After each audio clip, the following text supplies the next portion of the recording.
tuned into Ilizwi Lembokoto. I'm still with Tanya. She's told us so much before the ad break about healthy living. I think right now we should focus on New Year's resolutions. I think many people have mentioned that their New Year's resolution is actually sticking to a healthy diet and exercising and all of that. Hi again, Tanya. Hi. Coming from the festive season, we've been eating, we've been drinking, we've been doing all kinds of... We definitely haven't been exercising. So how would you advise us from that? Maybe we want to lose weight, maybe we want to... Many of us are going for crash diets, saying that after the diet, I will start eating better. How do you advise on that? Okay, I think there are four principles that or four very specific tips that I would give. The first is to suggest to people that they start looking at what they drink on a daily basis, because there's a huge amount of calorie and sugar consumption coming in through just drinks. Okay. So things like soft drinks, fruit juices, teas and coffees with sugars in them, etc. If a person could make a really concerted effort to reduce that dramatically and increase water, as you said, dramatically, then you'll start to already see a difference there. Okay, water in itself can mobilize body fat to some extent. So just making that change can make a significant difference to a person's diet in terms of how they feel and what their weight is like. So that would be the first thing. The second would be to try and start to unpack how much processed food you're consuming. Processed food generally is foods that come in a box or a packet.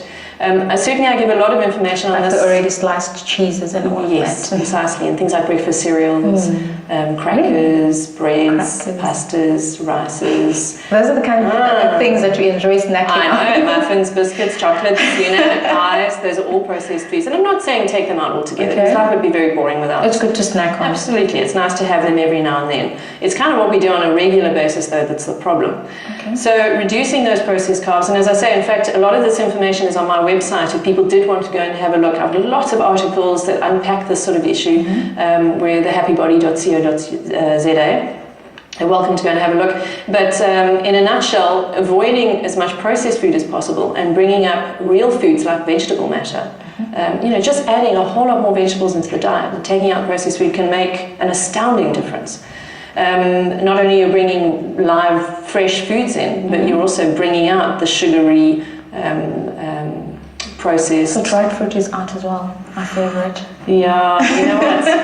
little cantini. Very small, because there are problems with that in terms of sugar content. I would suggest that fruit and whole grains are eaten in very small amounts, and yes, certainly the dried fruit.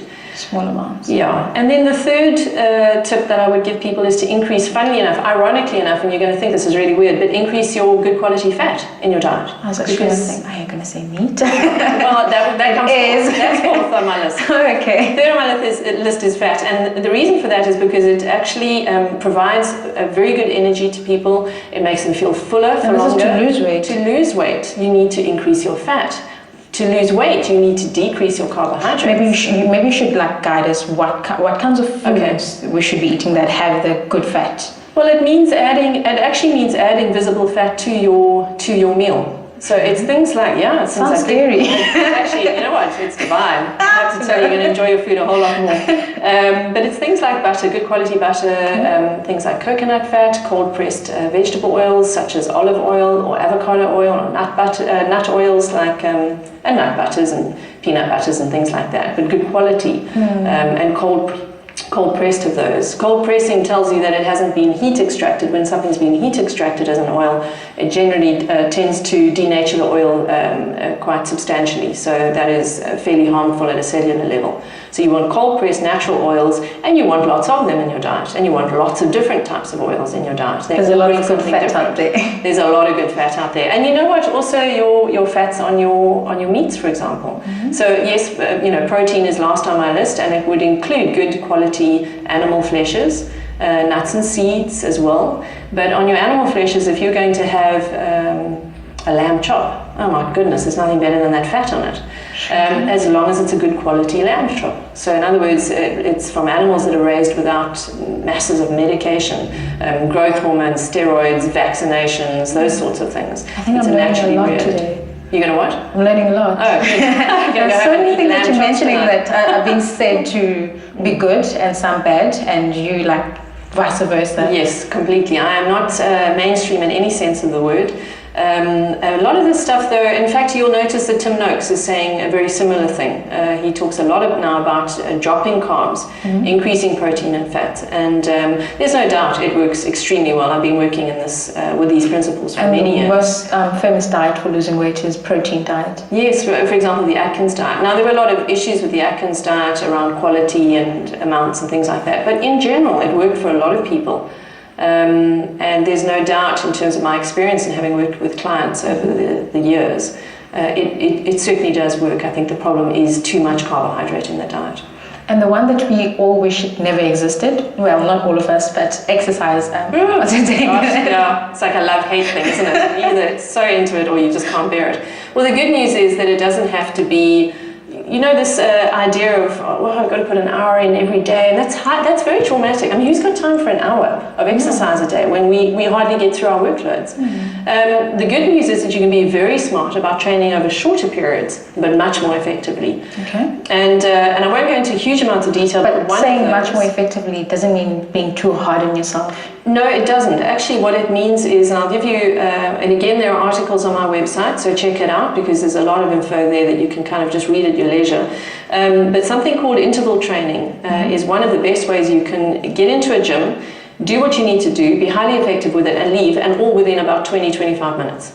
And most people can afford 20 minutes in the day. And whether you've got a gym membership or not is also irrelevant. If you've got a pair of running shoes, or if you can get outside onto a road, you can do the same thing. 20 minutes is fine. Yeah. And what it really means is doing some sprint work and then some recovery. Yeah, but if you do a 30-second sprint and then you take, say, a minute and a half, 2 minutes recovery.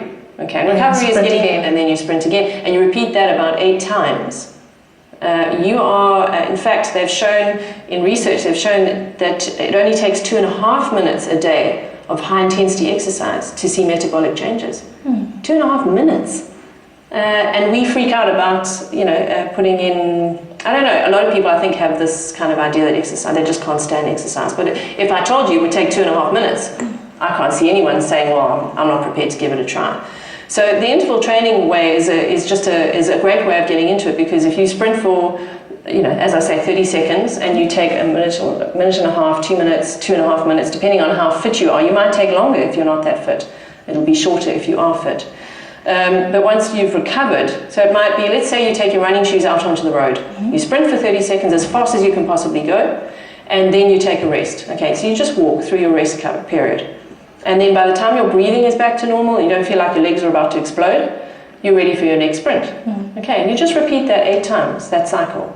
And you're done. You're done for the day. And you have done a mega boost on calorie expenditure. You've challenged the body in a way that it usually isn't challenged at all. There's a great misconception if you go into the gym and you run on a treadmill for an hour, you're going to lose lots of weight. That's absolutely not the case. Your body becomes very, very, very good at burning less fuel over a longer period of time with activities like running, swimming, and cycling. So you really want to be engaging in sports or exercises that engage some kind of central nervous system, so through balance or coordination, some kind of skill. It could be step classes, it could be your basic aerobic classes, high, low impact. It could be belly dancing, pole dancing, whatever floats your boat. I mean, there are lots of things out there. Why make it boring? Find something you enjoy and do it, and you don't have to do it for terribly long, but do it regularly, and you'll find that there are benefits. Thank you so much, Tanya, for your time. I think we should wrap it right now, otherwise we'll be talking for days. Hours and hours, definitely. Definitely, my pleasure. That's the end of our show. You were watching Ilizwi Lembokoto. That was Tanya, who's a holistic lifestyle coach. Her details are on screen should you need to be in touch with her. Stay tuned every Monday, 6:30 p.m. here on Bay TV, channel 260. Good night.